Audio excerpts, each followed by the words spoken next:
ہائے fit بال، یہ تو نے کیا کر دیا؟ وسیم اپنے والدین کا اکلوتا بیٹا تھا۔ اس کی امی اور ابو اس سے بہت پیار کرتے تھے اور وسیم بھی اپنے والدین سے بہت الفت اور محبت رکھتا تھا۔ کچھ عرصے کے لیے وسیم کے ابو کو دفتری کام کی وجہ سے دوسرے شہر جانا پڑا۔ وسیم بہت اداس ہو گیا۔ وہ روزانہ اپنے ابو کا انتظار کرتا۔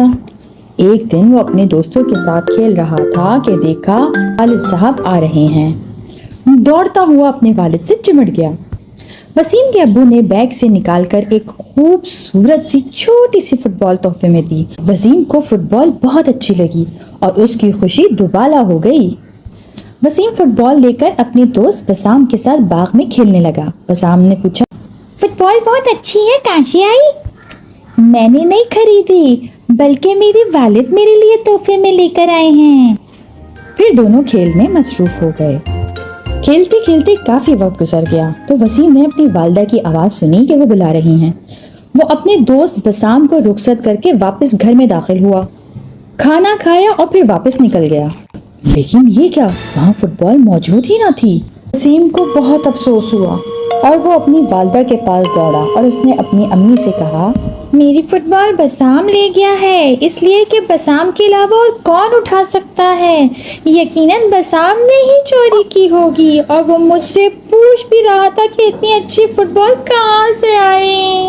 اس کی والدہ نے وسیم کو سمجھایا اور کہا، بیٹا یوں ہی بغیر دیکھے کسی پر الزام نہ لگاؤ، یہ گناہ ہے۔ لیکن وسیم کو یقین نہ آیا۔